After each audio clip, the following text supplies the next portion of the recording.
Bonsoir à toutes et à tous, ravi de vous retrouver pour un nouveau regard croisé. Ce soir, nous ferons un focus sur la société libanaise. Comment vit-elle la situation actuelle? Le Hezbollah et son parrain, l'Iran, ont-ils toujours autant d'influence au pays du Cèdre? Nous entendrons le point de vue sur ces questions de Libanais qui vivent en France, aux États-Unis et en Israël. Dans le grand angle, nous nous pencherons sur le parti pris anti-israélien de certains médias. Des chercheurs ont analysé des centaines d'articles dans deux grands médias, Le Monde et la BBC. Leur constat interpelle: confusion des sources, indulgence envers le Hamas, image partielle du conflit, voire complaisance idéologique.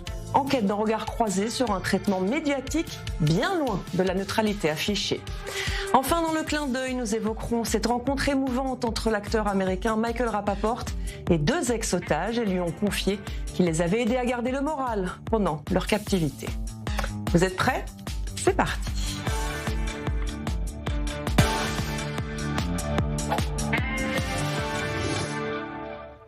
Et nos invités de cette première partie sont Maïma Alouf Mono, politologue française d'origine libanaise, docteur et chercheur associé à l'IREMO à Paris. Bonsoir à vous.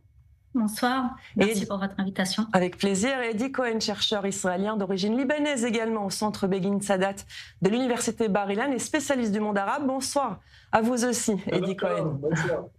Merci d'avoir accepté de croiser vos regards ce soir. Je vais vous proposer tout de suite de commencer par l'image de la semaine.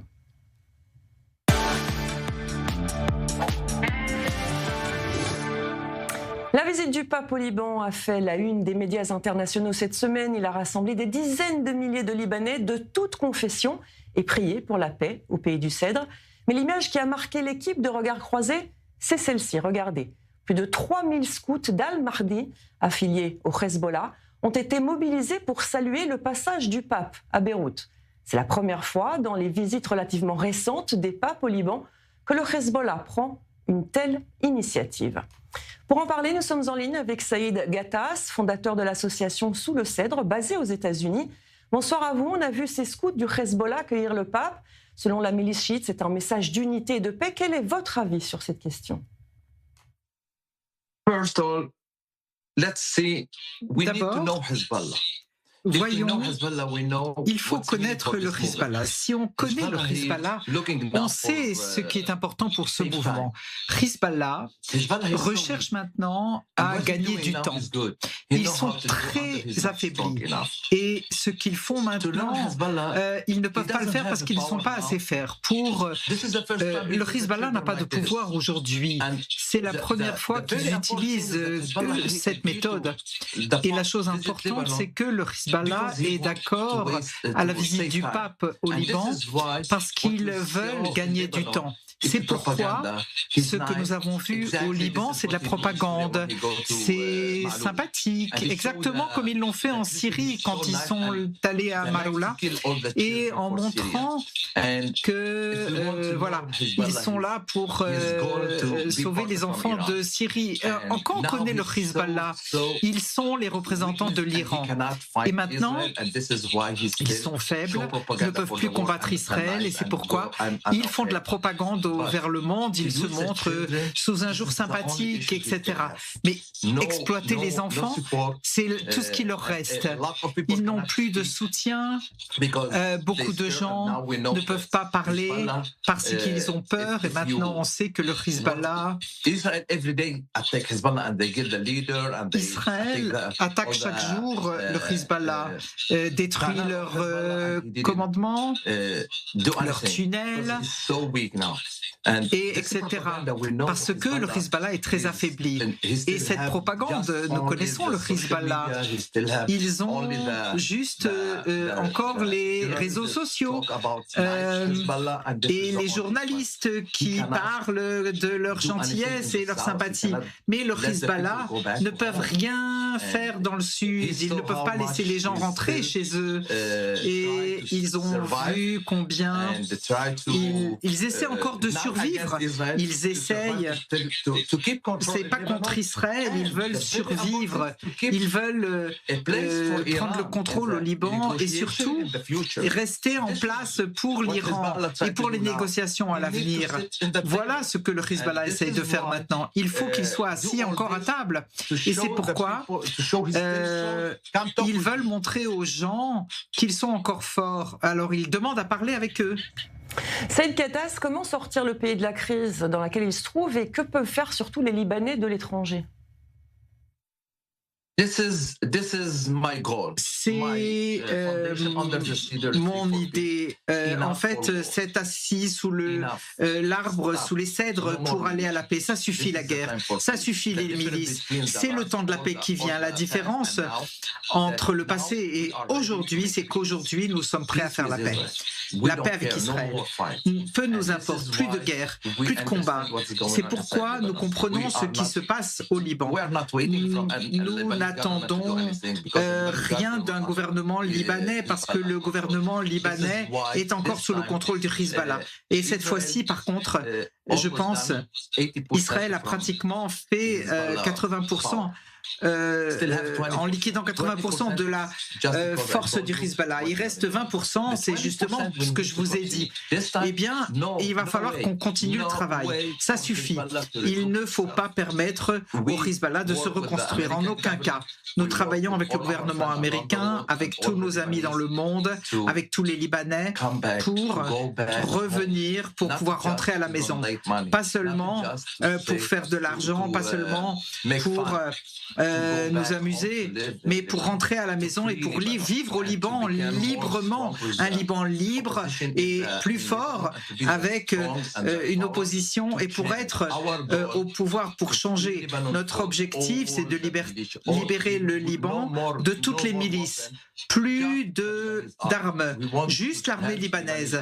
Nous voulons aider l'armée libanaise à contrôler tout le territoire et on veut que l'armée libanaise défende tous les Libanais, pas pour un petit groupe qui œuvre contre l'armée. C'est ça notre objectif et c'est l'espoir du Liban pour sauver le Liban. Et à partir de maintenant, j'ai dit à tout le monde dans le monde, soyez prêts. Nous reviendrons bientôt. Nous savons ce que le Hezbollah a fait et si l'armée libanaise ne finit pas le job, les États-Unis vont finir le job avec Israël et je ne sais pas encore, je ne sais pas. Mais ce que je sais d'ici, de tous nos amis, c'est que nos amis doivent nous aider aux États-Unis. S'il vous plaît, les Libanais dans le monde entier, d'Australie au Canada, en Europe, restez en contact et asseyez-vous sous les cèdres. Nous avons des relations avec le gouvernement américain. Il est temps de ne plus renoncer, de faire la paix pour notre pays et de laisser le gouvernement à travailler pour libérer le Liban et que l'armée libanaise soit libre. Nous savons que le Hezbollah contrôle une grande partie des soldats de l'armée libanaise. Ça n'est pas encore sûr, mais c'est facile quand l'armée libanaise comprend que c'est le seul pouvoir au monde, ils peuvent faire leur travail et en terminer. Il faut que l'armée soit celle de tous les Libanais, pas juste pour un petit groupe. Merci Saïd Gattas. Maïma Alouf et Eddie Cohen, je reviens vers vous. Une réaction à ce que vient de nous dire ce Libanais qui habite désormais aux États-Unis. On va commencer par vous, Maïma Alouf Mono. Oui, je comprends la réaction de monsieur. Il y a quand même un grand changement, un tournant qui se passe aujourd'hui via cette rencontre entre les deux délégations israéliennes et libanaises. Ça, on peut pas le nier. Et donc, une bonne partie de la population libanaise a besoin de voir autre chose que la guerre. Monsieur a raison. Il y a une lassitude, très grande lassitude de la guerre, non seulement avec Israël, mais toutes sortes de guerres. Depuis la guerre de 75, d'ailleurs, ce pays n'a pas cessé d'être sous les bombes, et je connais quelque chose de tout ça.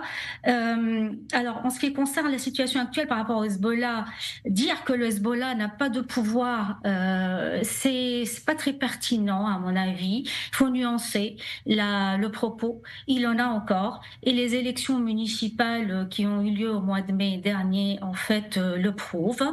Moi, je suis plutôt dans la logique de l'affaiblissement, oui, très affaibli et politiquement et militairement, bien évidemment, ça c'est très clair, mais on ne peut pas dire, parce qu'on entend souvent dire que c'est la fin de Hezbollah ou il n'a plus de pouvoir, etc. C'est aller un peu trop vite en besogne.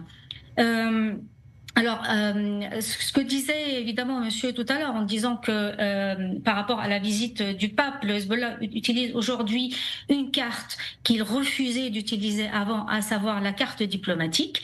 Et donc, il avait dit qu'il serait présent via des scouts, ou via une présence bien nette lors de la visite du pape.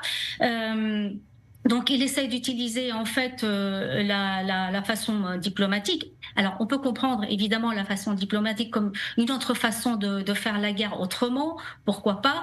Mais en tout cas, le fait que les Hezbollah aient pu passer à la diplomatie, une très grande majorité de la société libanaise est pour.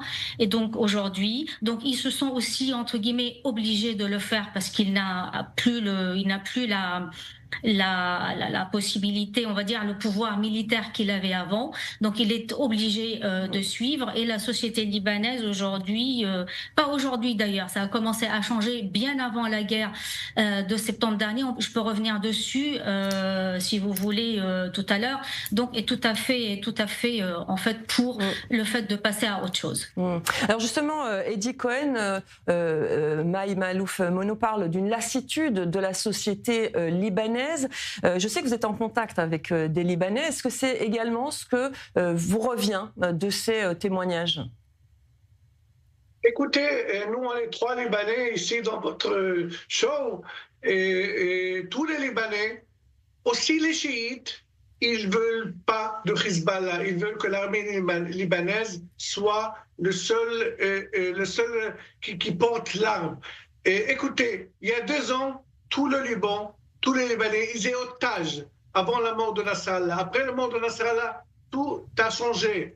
Et le Premier ministre, c'est la première fois qu'un Premier ministre, on a entendu le Premier ministre, Nawaf Salam, disait que Hezbollah, il n'a pas pu protéger le Liban. Donc, il n'a pas de rôle. C'était quoi le but de Hezbollah? Le but de Hezbollah, c'est de protéger le Liban. On a vu pour la dernière guerre, non seulement le Liban, le sud du Liban, il est quasiment tout détruit, mais le Hezbollah aussi, il est détruit, affaibli. Et la dernière décision du gouvernement libanais de nommer un civil et non une personne militaire, ça veut tout dire. Ça veut dire que Hezbollah, stop. Hezbollah, vous ne sauriez pas. L'armée libanaise, elle est infiltrée. Il a dit à le monsieur Ratas. Et le gouvernement libanais empêche Hezbollah de prendre des informations et surtout vis-à-vis les pourparlers avec Israël. Et moi, j'entends, ça fait des semaines, j'entends des blogueurs, des hommes très importants au Liban, aussi des politiciens. Et ils parlent de normalisation avec Israël. Il y a un an et demi, personne n'osait parler de normalisation ou shalom ou la paix avec Israël. Le même jour, Hezbollah l'aurait mis en prison. Et maintenant, tous les Libanais, ils veulent de la paix, et surtout, ils ne veulent pas Hezbollah. Je voulais rajouter un seul mot. Hezbollah, il n'est pas uniquement une milice. Hezbollah, il a construit des hôpitaux, il a des écoles. Et Hezbollah, il a fourni aux communautés chiites ce que le gouvernement libanais n'a pas pu faire pour n'importe quelle raison. On ne rentre pas dans les raisons. C'est-à-dire, le Hezbollah, il a fourni aux communautés chiites et ce que le gouvernement libanais n'a pas pu faire. Maintenant, le gouvernement doit prendre sa place, et surtout au sud du Liban, parce qu'au sud du Liban, on ne va pas, et le gouvernement libanais, ils sont où les hôpitaux libanais au sud du Liban? Il n'y en a pas. Les écoles, il n'y en a pas. Et c'est pour cela que Hezbollah, il est encore très populaire parmi la communauté chiite. Et ce sont 2 millions, quasi 2 millions de personnes. Et oui, parce qu'il joue un rôle social, le Hezbollah. Alors, on ne peut pas parler, évidemment, on ne peut pas parler de la société libanaise du Liban sans parler de l'influence iranienne. On va en parler dans l'œil du journaliste. Reste avec nous.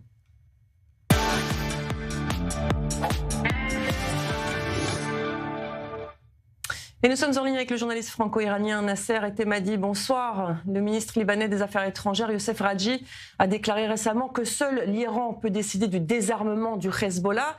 Est-ce que le régime des Mollahs espère toujours que le Hezbollah revienne à son niveau d'avant la guerre avec Israël? En fait, c'est le souhait le plus cher du régime iranien. Le régime iranien et le Hezbollah pensent pouvoir se reconstituer après les coups importants qu'ils ont reçus. Les propos de M. Youssef Raji, selon lesquels le Hezbollah ne remettrait pas ses armes sans une décision iranienne, reviennent à dire qu'il a reconnu que le groupe libanais paramilitaire tentait de se reconstruire et de préserver son existence. Donc, le gouvernement iranien exige, comme vous le savez, son désarmement d'ici le 31 décembre 2025. Donc, le Hezbollah se trouve désormais devant un choix existentiel, si on se réfère aux propos du ministre des Affaires étrangères libanais. Soit il accepte un désarmement qui signifie la fin de sa fonction militaire, soit il risque une nouvelle guerre, peut-être beaucoup plus importante, qu'il n'a plus les moyens de mener. Une guerre, donc, face à l'armée israélienne. Donc, pourquoi le désarmement de Hezbollah constitue-t-il, dans ces cas, une menace stratégique, non seulement pour l'Hezbollah, mais pour le régime iranien, y compris à l'intérieur de son propre système politique à Téhéran.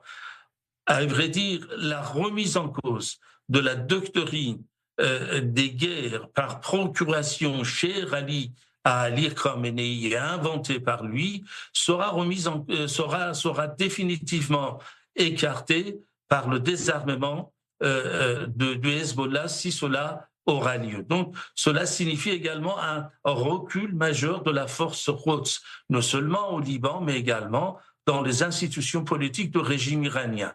Cela signifie également la perte d'un levier militaire central dans la confrontation avec Israël de la part de République islamique. Cet enjeu est tellement important que cela pourrait même provoquer au sein du système politique iranien des tensions importantes qui sera résumé par le débat sur le coût d'intervention régionale du régime iranien, déjà, en fait, relancé après la guerre de 12 jours entre Israël et l'Iran en juin 2025 et qui ressurgira au premier plan. Certains iront même jusqu'à dire qu'un affaiblissement durable du Hezbollah pourrait accentuer le clivage entre les institutions politiques iraniennes et le corps des gardiens de la révolution au point de susciter, dans des scénarios extrêmes, des tentatives putschistes de la part des fractions extrémistes des gardiens de la révolution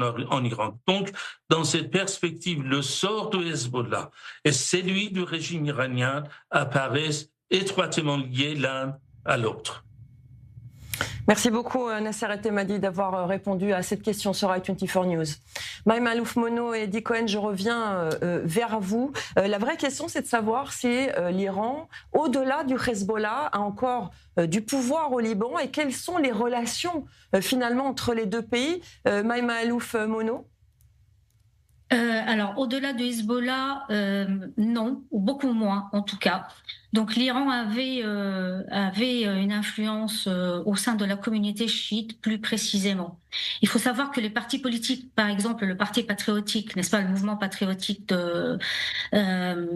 qui a toujours fait partie du camp du 8 mars et qui a fait alliance avec le Hezbollah, qui est un parti chrétien, a fait une alliance, si vous voulez, électorale surtout. Ce n'était absolument pas une alliance idéologique. Donc on ne peut pas dire qu'il est influencé, c'est pour parler, il faut aller vers des communautés autres que chiites. On ne peut pas dire qu'il est influencé par l'Iran. Donc l'influence iranienne au Liban était au sein de la communauté chiite et aussi au sein de la communauté chiite qui vote pour le Hezbollah. Alors aujourd'hui, cette influence est affaiblie. Alors je dis aujourd'hui, mais elle a commencé à s'affaiblir bien avant, encore une fois, la guerre de septembre et de l'affaiblissement du Hezbollah. On a commencé à voir cet affaiblissement à partir du moment où le Hezbollah a commencé à participer à la guerre en Syrie, c'est-à-dire 2011-2012. C'est là où il a commencé en fait à s'affaiblir au regard de la société libanaise et au regard de la société chiite, dont une bonne partie a commencé à revendiquer la sortie de l'influence et de la mainmise de l'Iran sur la communauté chiite au Liban. Donc, par contre, en ce qui concerne la partie de la communauté chiite, donc la partie qui vote pour le Hezbollah, on peut dire encore que l'influence iranienne fonctionne, en effet. Eddie Cohen, l'Iran, est-ce qu'il a encore son mot à dire au Liban, notamment d'un point de vue politique? Comme l'a dit Maï Malouf Mono, ça fait déjà un moment que l'Iran a perdu de son influence et on voit de plus en plus de Libanais, y compris au sein du gouvernement, refuser cette ingérence iranienne au pays du Cèdre. Écoutez, l'Iran a acheté des politiciens libanais et il y en a plusieurs députés chiites aussi qui écoutent l'Iran. Et le Hezbollah, pour l'Iran, Hezbollah, c'est un masterpiece. Et le Hezbollah, c'est un masterpiece pour l'Iran. Et après le succès, le régime iranien, il a créé en Irak, au Yémen, et il a essayé en Syrie de créer des milices chiites pour déstabiliser le monde arabe. Écoutez, il y a des chiites en Inde. Mais l'Iran n'a pas pu les donner des armes aux chiites qui sont en Inde, parce qu'il n'y a pas d'intérêt. L'Iran veut déstabiliser le monde arabe, et pour des raisons idéologiques, pour plusieurs raisons, on ne va pas y parler. Mais l'Iran voulait, le régime iranien, coloniser, si vous voulez dire, le monde arabe. L'Iran... il a comment on dit ça en français, des ambitions géographiques et idéologiques, et ce régime. Et maintenant, on voit cet affaiblissement du Hezbollah. Premièrement, Hamas, il est quasi terminé, et l'Irak, il y a un problème là-bas, et on a entendu le gouvernement irakien. Il a dit que Hezbollah, et il a désigné le Hezbollah comme organisation de terreur. Donc, je suis d'accord, non seulement le Hezbollah s'est affaibli, mais le régime iranien ajoutait la guerre de 12 jours. C'est-à-dire, le monde arabe voyait avant l'Iran comme une grande puissance qui pourrait battre Israël. On a vu les drones israéliens et les avions israéliens 24 heures sur 24 sur l'Iran. Et ils n'ont pas pu rien faire. Cela dit, l'Iran est très affaibli. Non seulement le Hezbollah, le régime iranien, il est très affaibli, et ajouter des problèmes économiques et le manque de l'eau et tous ces problèmes avec. Oui, alors justement, Maï Malouf Mono, ce qui est intéressant dans ce que dit Eddie Cohen, c'est cette crise au Liban qui est au-delà de la crise sécuritaire avec la guerre contre Israël ou avec l'influence iranienne. Il y a la crise économique, par exemple. Et beaucoup de Libanais aujourd'hui ont aussi peur d'une guerre civile en leur sein. Pourquoi ?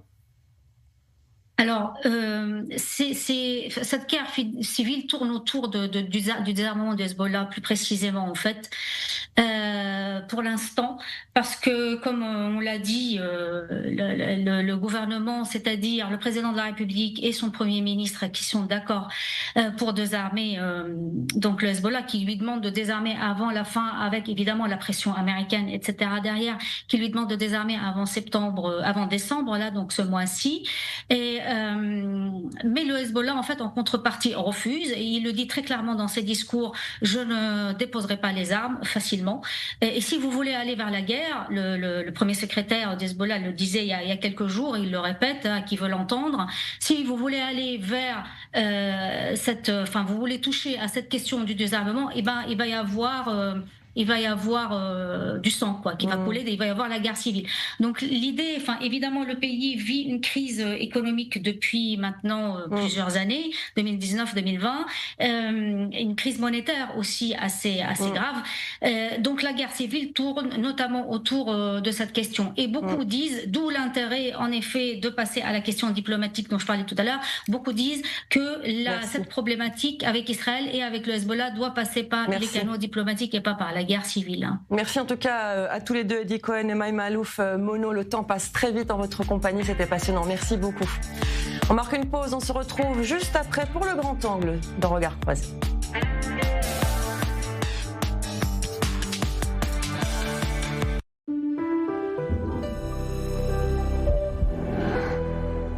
Des offres qui vont vous faire retomber amoureux de votre maison. Salle à manger, salon, fauteuil, Shumrat Azorea, tout l'ameublement de la maison en un seul endroit. Israël Bonds soutient Israël depuis 1951, lorsque la guerre contre le Hamas a éclaté. Les Israël Bonds ont répondu à l'appel, prouvant qu'ils sont beaucoup plus qu'un investissement. Ils sont un soutien essentiel. Les Israël Bonds sont des obligations émises par l'État d'Israël. En choisissant de souscrire à des Israël Bonds, vous investissez directement dans l'État d'Israël. Un soutien concret pour l'avenir d'Israël. C'est le moment. Bâtissons l'avenir ensemble.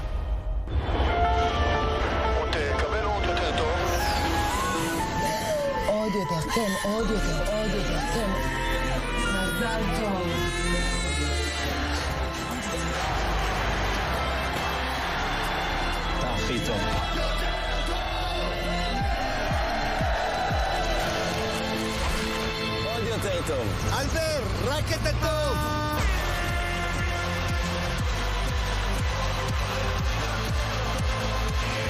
ועוד הנפקה מוצלחת של חברת ההייטק הישראלית.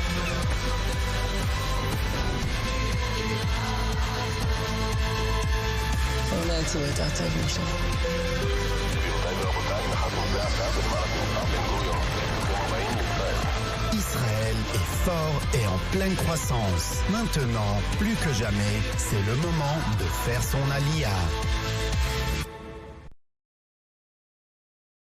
Les équipes du Magen David Adom sauvent des vies. Ambulances, unités mobiles, dons du sang, secouristes. Ils sont sur tous les fronts, pour tous, sans distinction. En cette fin d'année, votre don peut tout changer. En France, chaque euro compte et chaque don renforce la capacité du MDA à intervenir plus vite, plus loin, plus fort. Cette année, faites un geste qui sauve. Soutenez le Magen David Adom. Parce que sauver une vie, c'est sauver un monde entier.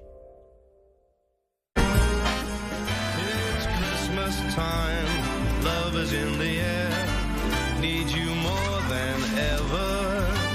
Snow keeps snowing, the wind keeps blowing, but we'll be snug and so warm. And we wish you Merry Christmas, it's Christmas time at last. Le cadeau qu'on rêve tous d'avoir dans notre petit soulier est chez SFR. SFR, on s'engage pour vous.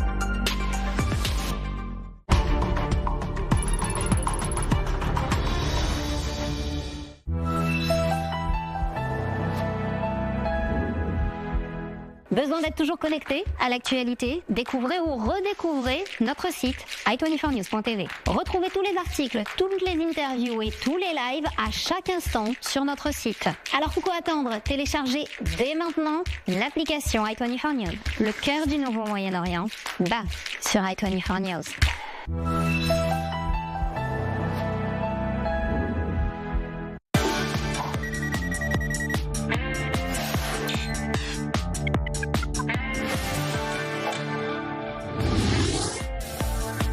Bonsoir à ceux qui nous rejoignent, merci à ceux qui sont restés pour cette seconde partie de Regards croisés.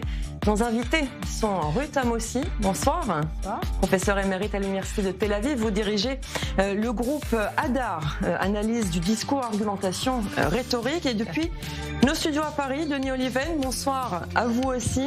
Chef d'entreprise, essayiste, auteur du livre Dictionnaire amoureux des Juifs de France, paru aux éditions Plomb.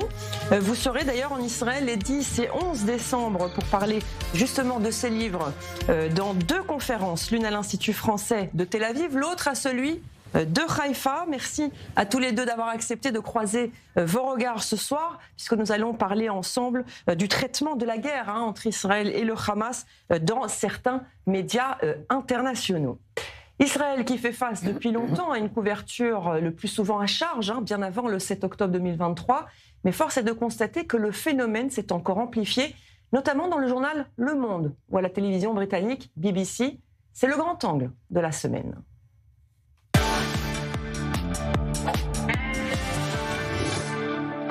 Existe-t-il un biais anti-israélien dans les médias? Des chercheurs ont décidé d'analyser un échantillon de publications du Monde et de la BBC pour tenter de répondre à cette question. Pour Le Monde, c'est le groupe de recherche Hadar, argumentation, rhétorique et analyse du discours de l'Université de Tel Aviv, qui s'est penché sur près de 200 articles sur une période allant du 7 octobre 2023 au 30 avril 2025, ainsi que sur une centaine de messages sur le compte X du journal et l'ensemble des textes signés par Benjamin Barth, le responsable Moyen-Orient. Objectif de l'étude, répondre à un sentiment de parti pris anti-israélien récurrent dans la couverture du conflit. Les auteurs cherchent à montrer que Le Monde se serait construit une réputation d'objectivité avec une neutralité affichée, mais que cet idéal semblait contredit par différents procédés discursifs et choix éditoriaux. Le 13 octobre, la une du Monde s'intitule « Israël, les otages, dernière arme du Hamas », un titre qui sonne comme une stratégie de dernier recours. Pour les auteurs de l'étude, c'est ici le Hamas qui est présenté comme une victime. On observe une dynamique visant à attirer l'attention sur les risques d'un crime de guerre. Non pas à propos de l'attaque du 7 octobre, mais des conséquences potentielles de la formation d'un cabinet de guerre israélien. Autre exemple, sur le site du journal, le 9 octobre 2023, soit seulement 2 jours après les massacres, les terroristes du Hamas sont qualifiés de militants. Et lorsque l'on clique sur l'image, l'on accède à un article intitulé « Dans la bande de Gaza assiégée et bombardée, seul résonne le feu, l'acier et la mort ». Un focus sur les victimes palestiniennes, amplifié par les décomptes donnés sans précision des sources et non vérifiables.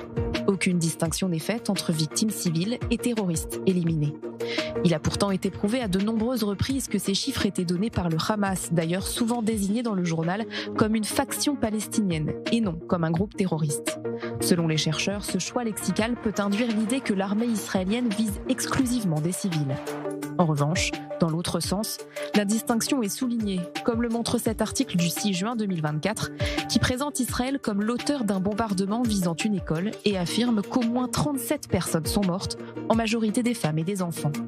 De plus, en fin d'année dernière, la journaliste Eugénie Bastier a publié une longue enquête dans Le Figaro intitulée « Les gens ont peur, c'est l'omerta ». Au Monde, un malaise grandissant sur le traitement d'Israël dans le journal. La journaliste explique qu'une frange de la rédaction prend ouvertement le parti des Palestiniens et qu'il y aurait une sorte d'indulgence envers le Hamas. Un mur entier est même consacré à Gaza, des caricatures qui frisent l'antisémitisme ou le complotisme selon la journaliste du Figaro. L'une d'elles montre une main tenant un produit avec l'étiquette « nettoyage ethnique » en train de vaporiser du sang sur une carte de la Palestine avec cette mention « Ça n'a jamais été un conflit, ça a toujours été un génocide ». Outre-Manche, les publications de la BBC ont elles aussi été examinées. Un rapport publié par le Télégraphe révèle qu'une grande partie des reportages serait particulièrement biaisée. La BBC aurait enfreint ses propres normes d'impartialité à 1500 reprises au cours des 4 mois qui ont suivi l'attaque du 7 octobre 2023, minimisant les actions du Hamas et citant des sympathisants du Hamas comme des observateurs impartiaux. Les accusations contre Israël semblent être diffusées à la télévision ou en ligne sans vérification adéquate, ce qui témoigne soit d'une négligence, soit d'une volonté de toujours croire le pire à propos d'Israël. Michael Prescott a constaté que la BBC répétait les statistiques et les récits du Hamas, même lorsque ses propres rapports internes révélaient que les informations fournies par le Hamas étaient erronées. Parmi les exemples fréquemment cités, ce chiffre. 70% des personnes tuées dans les combats à Gaza sont des femmes et des enfants, et non des terroristes du Hamas. Un chiffre qui provient directement du ministère de la Santé du Hamas. Dans une décision prise mi-2024, l'ONU a cessé d'accepter ce chiffre et a commencé à considérer dans ses rapports internes que la moitié des personnes tuées étaient en fait des membres du Hamas. Encore plus inquiétant, le positionnement de la chaîne en arabe de la BBC. Selon le rapport publié par le Télégraphe, le contenu serait encore plus hostile à Israël que les autres services de la BBC. De plus, certains des commentateurs les plus populaires de la BBC en arabe publient ouvertement des commentaires antisémites sur les réseaux sociaux. Samer El-Zaenen a déclaré vouloir que les Juifs soient brûlés, comme Hitler l'a fait, et a été invité 244 fois sur la BBC en arabe entre novembre 2023 et avril 2025. Autre invité, Ahmed Alaga a déclaré que les Israéliens ne sont pas des êtres humains et a qualifié les Juifs de démons. Il a été invité 522 fois sur la chaîne au cours de la même période. À une époque où la défiance envers les médias ne fait qu'augmenter, beaucoup estiment que ces publications, considérées comme biaisées, tendent à la désinformation.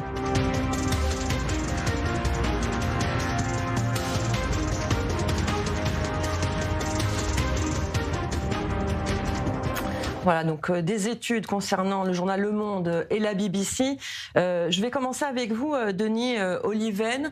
Des chercheurs qui mettent en avant le biais anti-israélien, on peut même pas dire pro-palestinien, mais réellement anti-israélien de ces deux grands médias. Comment est-ce qu'on explique justement ce parti pris? Est-ce qu'il est assumé selon vous, ou est-ce que justement il nie le fait que ce biais existe alors que tout semble le prouver?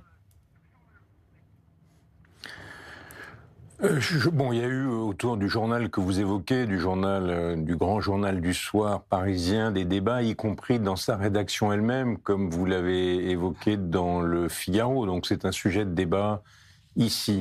Plus généralement, je crois que ça s'explique de la manière suivante, pas seulement en France.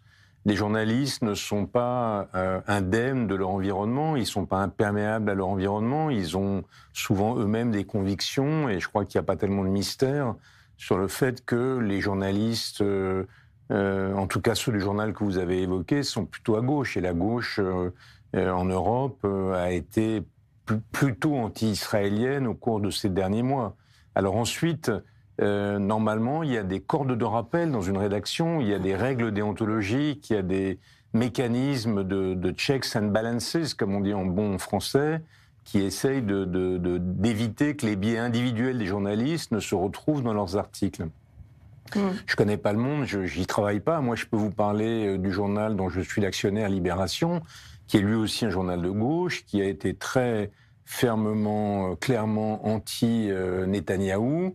Mais cependant, il a fait un travail, je le dis il l'a fait en toute indépendance, parce que moi, je n'ai aucune prise sur sa ligne éditoriale. Il est totalement, la rédaction est complètement indépendante. Mais elle a fait elle-même un travail pour essayer d'être le plus impartial possible, pour essayer de rendre compte de tous les sujets complexes, au moins de manière contradictoire. Je vous prends juste un exemple pour que vous compreniez de quoi je veux parler. Le mot génocide, qui est extrêmement controversé.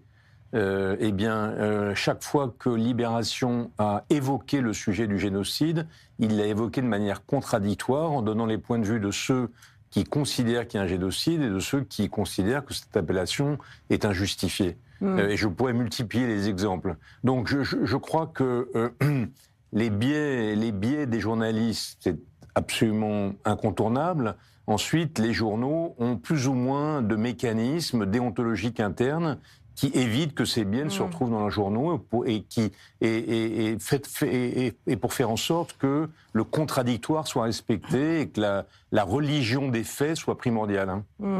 Effectivement. Alors, Ruth Amosi, la vraie question est de savoir, est-ce que cela a une influence sur les lecteurs et les téléspectateurs? Est-ce que le lexique, la manière d'amener un récit plutôt qu'un autre, un choix éditorial, et qu'il soit biaisé selon les chercheurs dans les différentes enquêtes sur le journal Le Monde, mais il y en a eu d'autres, parce qu'en fait c'est vraiment ça la question. Est-ce que ça a tendance à influencer ceux qui lisent ou qui regardent ces médias?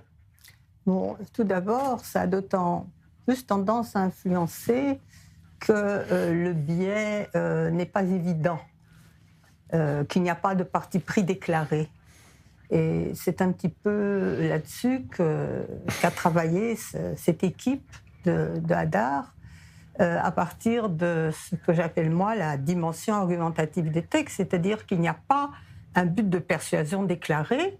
On dit non, ce sont des informations, c'est une description, c'est purement descriptif et informationnel. Et en fait, comme vous le dites, il y a des choix. D'abord aussi de titrail, les titres, mais aussi dans l'utilisation des termes, qui insidieusement fait voir les choses d'une certaine façon. C'est ça la dimension argumentative. Et quand on a, comme dans le journal Le Monde, donc déjà le 7 octobre, Louis Imbert écrit un article qu'il intitule « Pourquoi le Hamas a décidé de défier Israël ?» Et dans cet article, on met en exergue « Les islamistes refusent d'être enfermés dans le rôle de gestionnaire de la prison à ciel ouvert qu'est Gaza. » Bon. Alors, bien entendu, votre regard est tout de suite attiré sur le fait que Gaza, c'est un cliché, on le répète souvent, est une prison à ciel ouvert, mais c'est aussi en quelque sorte et indirectement une façon de justifier les attaques du 7 octobre, puisqu'on veut les enfermer dans un rôle qui est indigne et ils refusent de s'y laisser enfermer. Donc en fait, sans justifier directement le Hamas, on fait comprendre aux gens que, en fait, il n'a pas vraiment eu tort de faire ce qu'il a fait. Et c'est une façon de légitimer ces attaques qui est, je pense, d'autant plus, qui est perverse, qui est d'autant plus dangereuse qu'elle se cache, qu'elle est voilée. Oui, c'est que c'est pas un parti pris officiel, voilà. En tout cas. Alors justement, on a parlé du Monde et de la BBC parce qu'il y a eu évidemment des enquêtes menées par des chercheurs, mais ils ne sont pas les seuls médias à adopter une position pour le moins ambiguë, on l'a dit, sur le conflit. Le 14 octobre dernier, les rédactions de RFI et de France 24 ont communiqué à leurs journalistes un document interne annoncé comme un lexique à utiliser, je cite, pour évoquer les territoires palestiniens occupés et contenant des instructions justifiées, je cite encore, par un souci de cohérence éditoriale. Alors regardez, on y apprend que si le terme génocide n'est pas repris à notre compte, c'est ce qui a écrit pour Gaza, il convient d'évoquer évidemment les accusations de génocide par telle ou telle organisation. Le mot évidemment est important. Les évacuations de population à Gaza pendant la guerre doivent être qualifiées de déplacements forcés, en oubliant forcément que ces évacuations ont eu lieu pour éviter que les populations civiles ne se retrouvent sous les bombardements israéliens annoncés. Le Hamas, lui, n'est pas automatiquement qualifié de groupe terroriste. En tout cas, c'est ce que demande cette missive, ce mail, c'est par mail. Par contre, la Cisjordanie doit toujours être qualifiée d'occupée. Denis Oliven, est-ce que c'est si grave qu'une rédaction décide d'un certain lexique, de certains termes qu'on pourrait utiliser ou pas dans le cadre d'un conflit compliqué, Il faut le rappeler, le conflit entre Israël et le Hamas, même avant le 7 octobre, était déjà difficilement compréhensible. Donc est-ce que c'est réellement choquant ? J'allais vous dire, c'est le point que vous avez souligné, c'est un conflit extraordinairement sensible, de part et d'autre d'ailleurs. Et donc, il n'est pas complètement illégitime que les rédactions s'interrogent sur la manière de le traiter. Pas complètement illégitime qu'elles déterminent des termes, parce que comme Vous venez de le dire vous-même, les termes peuvent avoir un effet, le choix des termes peut avoir un biais, peut avoir un effet d'interprétation. Après, la discussion a lieu sur la façon dont on fait le choix de ce lexique, parce que lui-même n'est pas neutre. Et je voudrais insister là-dessus. Il y a une des manières, au fond, la façon la plus discrète d'introduire des biais dans la couverture de l'information, c'est dans le choix. C'est dans le choix des angles, le choix des sujets, le choix des titres, le choix des mots. Et en effet, ce choix, quand on retient de traiter une information et pas une autre, quand on retient un terme et pas un autre, on fait un choix implicite et ce choix n'est pas neutre. Je crois que le point clé, en tout cas, c'est pour reprendre l'exemple de Libération, c'est ce que Libération a fait depuis 4 ou 5 ans. Le point clé, c'est d'essayer de distinguer l'information de l'opinion, autant que faire se peut. Moi, je n'ai pas d'obstacle à ce qu'un grand journal prenne une position sur Gaza, sur l'Israël, sur ce conflit. Ce qui est gênant, c'est quand ces opinions sont introduites discrètement dans ces papiers qui sont supposés être des papiers informatifs. Et là, ce biais-là existe partout. Donc je crois que les lecteurs, en tous les cas, s'ils veulent être en alerte et chercher les journaux les plus crédibles, ils doivent chercher les journaux qui distinguent le mieux l'information de l'opinion, l'information de son interprétation. C'est très difficile, Ruth Amos, aussi de faire la distinction entre l'opinion et l'information factuelle. Absolument. Alors, donner ici, une façon, bien sûr, de présenter les choses. Bon, je pourrais peut-être ajouter que le Check News de Libération est très, très bon en général et que pendant la guerre, il a vraiment fait un effort de recherche, d'objectivité, etc. Mais si vous voulez, les façons d'influencer sont multiples. Il nous reste une petite minute, donc allez. Oui, quand Benjamin Barthes, par exemple, interviewe Elias Sambar et qu'il lui pose des questions et qu'il accepte comme monnaie courante absolument tout ce qu'il dit, et que ce qu'il dit, c'est que s'attaquer à une armée d'occupation est parfaitement légitime. Évidemment, on a le droit d'exprimer ses opinions, mais c'est quand même un petit peu douteux comme procédé. C'est surtout quand c'est informatif. Il y a la différence évidemment entre les choix éditoriaux. Un éditorialiste n'a pas la même fonction qu'un journaliste. En tout cas, le temps passe extrêmement vite. Merci beaucoup à vous, Denis Oliven, de vous être déplacé dans les studios à Paris. Je rappelle que vous êtes donc en conférence le 10 et 11 décembre avec l'Institut français à Tel Aviv puis à Haïfa. Merci à vous aussi, Ruth Amos, d'avoir été avec nous ce soir. C'est passionnant. Je vous promets de vous réinviter. Et merci à vous, chers téléspectateurs, parce qu'il est temps maintenant de retrouver le clin d'œil de la semaine.